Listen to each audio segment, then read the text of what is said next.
and welcome to News Update on Value Chain TV. I am Chat Moses with the news. And in the news update, the World Bank has said the federal government may still be paying for petrol subsidy as fuel prices in Nigeria are currently not cost reflective. It said Nigerians should pay about 750 naira per litre as against the current price of 650 naira in some places. The World Bank's lead economist for Nigeria, Alex Sennett, confirmed the continuous payment of petrol subsidy by the government during his presentation of the Nigerian Development Update, NDU, December 2023 edition in Abuja.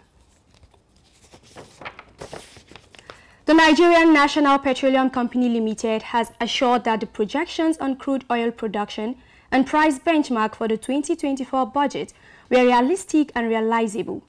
The Group Chief Executive Officer of the company, Mele Kyari, gave the assurance during an interactive session with the Senate Committee on Finance at the National Assembly in Abuja. Kyari said that in 2024 and beyond the next 2 years, it is very unlikely to see $70 per barrel oil in the market. The Nigerian National Petroleum Company Limited has remitted a revenue of 4.5 trillion naira in 10 months. The group managing director, Mele Kyari, said this when he appeared before the Senate Committee on Finance for the 2024 budget defense. According to him, the company has never had a better situation than it does today, as the transition has boosted the company's image that it is currently getting the trust of everyone, including the financial institutions globally, who now lend to it so that it can do business. Kyari added that the bold step taken by President Bola Tinubu also saved the company from liquidating. You're still watching Value Chain TV News Update. We'll be right back after the short break. Dear colleagues and industry partners, on behalf of the Federal Republic of Nigeria, I would like to invite you all to join us for the 7th edition of the Nigeria International Energy Summit 2024, Nigeria's premier and official oil and gas meeting due to take place in Abuja from February 26 to March 1st, 2024. NIES remains the only official industry trade event of the federal government with the approval of the Federal Executive Council. Being the first edition to be held under the current administration, the importance of NIES 2024 becomes even the more significant. The theme of the summit for this year's event is navigating the new energy world order, security, transition, and finance. It aims to match Africa's attractiveness to the right investment partnership while ensuring greater participation and engagement of indigenous businesses in the sector. Within the challenges of climate change and energy transition lie opportunities for a future where Nigeria's hydrocarbon resources play a central role in powering our nation, the African region, and the world at large, while at the same time safeguarding our environment.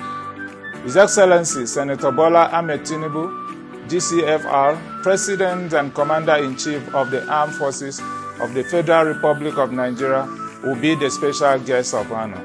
As tradition, NIES 2024 will feature the highest level of attendance by top decision makers, industry leaders, and all stakeholders from both the public and private sectors from across Africa and the global energy community.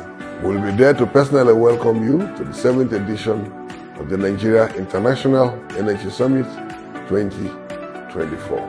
Further details on the event will be obtained from its website. Thank you and welcome to the Nigeria International Energy Summit 2024.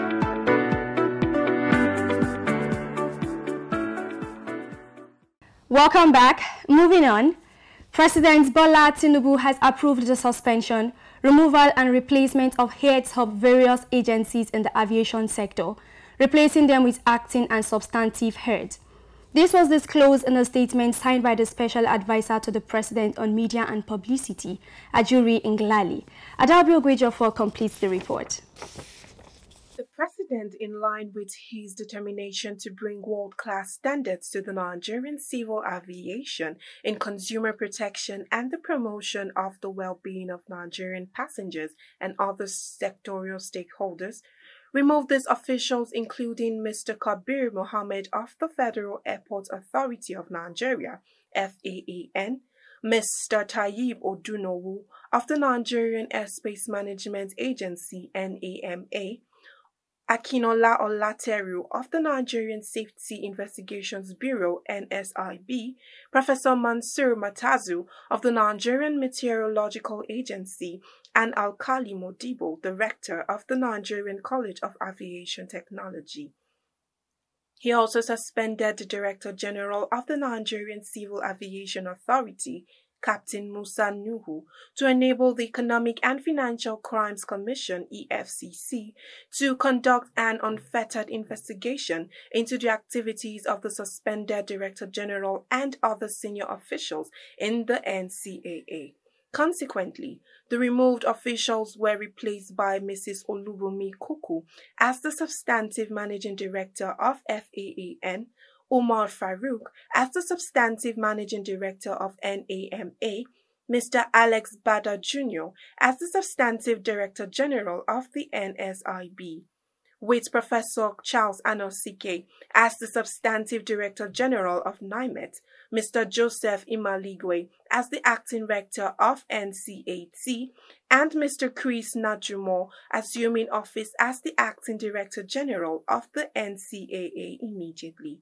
Adalbio Gwejofor, reporting for Value Chain TV.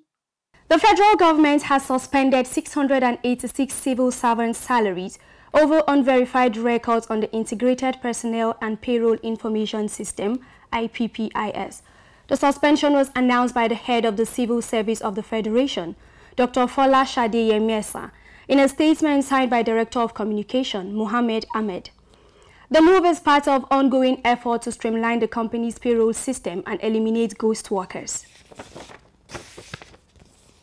The Chief Executive Officer of Asset Management Corporation of Nigeria, AMCON, Ahmed Kuru, has said 2.2 trillion naira injected into 10 breached banks by the corporation was not backed by any collateral, a development which he observed has made the recovery of funds very difficult.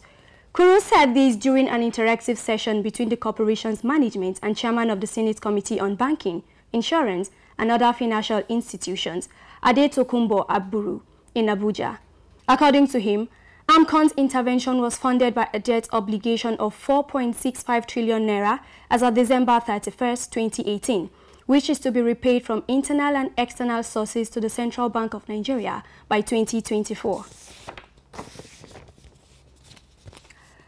The Nigerian Labour Congress (NLC) has kicked against the proposed plans by the federal government to restructure the Transmission Company of Nigeria (TCN). In a communique signed by the president of NLC, Joe Ajaero, said the proposed privatization plan of TCN would portend great danger to the power sector and fear for major stakeholders within the sector. According to the NLC president, these same stories that Nigerians have heard over the years have largely yielded no significant results except the increased suffering that the exercise caused for Nigerian people and the economy. That's it on the news update. I am Chat Moses. Thanks for watching.